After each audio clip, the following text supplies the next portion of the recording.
Petani atau produsen singkong saat ini masih menggunakan cara-cara tradisional dalam menentukan rendemen padi. Dari data BPS Indonesia pada tahun 2014, produksi singkong di Indonesia mencapai 23.436.384 ton. Kabupaten Pati yang terletak di Provinsi Jawa Tengah menghasilkan lebih dari 700.000 ton. Petani dan produsen tapioka saat ini menghitung rendemen padi singkong menggunakan metode konvensional atau masih menggunakan metode tradisional. Cara mengecek padi dalam rendemen singkong yang masih bahan baku ini cukup kita patahkan dulu singkongnya seperti ini, lalu dites keras tidaknya kualitas singkongnya. Biasanya yang tengah itu rada gembur, itu berarti kualitas sari padinya jelek. Tapi kalau yang pinggir ini keras, biasanya yang ini itu yang baik. Metode ini bersifat subjektif dan kurang akurat. Hal inilah yang melatar belakangi kami untuk berinovasi dalam pembuatan aplikasi Determination of Stars in Cassava Tubers atau disebut dengan Deskas. Sebelum memasukkan data ke aplikasi, yang pertama, timbang keranjang di udara. Yang kedua, timbang keranjang di air.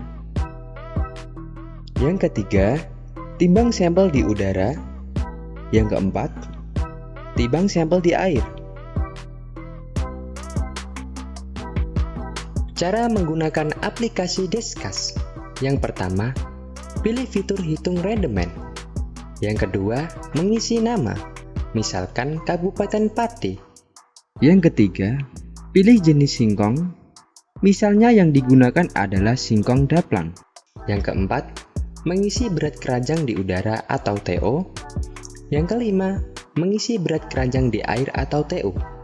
Yang keenam, mengisi berat sampel di udara atau WO. Yang ketujuh, mengisi berat sampel di air atau WU. Selanjutnya tekan tombol hitung yang otomatis akan memunculkan nilai rendemen. Kemudian dapat dicetak melalui printer thermal Bluetooth atau PDF.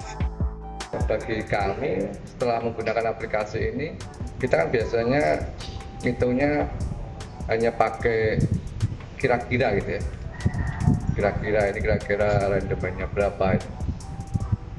Kalau dengan alat ini, aplikasi ini, kita bisa lebih mendekatkan ke perkiraan tersebut.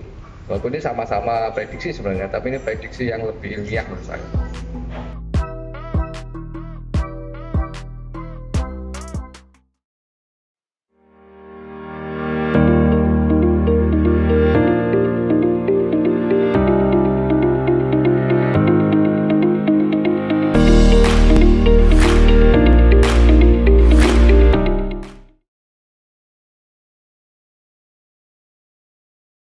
Cara mengecek padi dalam rendemen singkong yang masih bahan baku ini cukup kita patahkan dulu singkongnya seperti ini, lalu dites keras tidaknya kualitas singkongnya.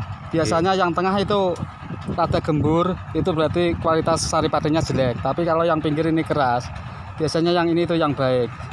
Tetapi cara yang digunakan dalam memprediksi rendemen kurang valid atau belum akurat. Hal inilah yang melatar belakangi penelitian inovasi, yakni aplikasi Deskas yang telah terbukti keakuratannya di laboratorium.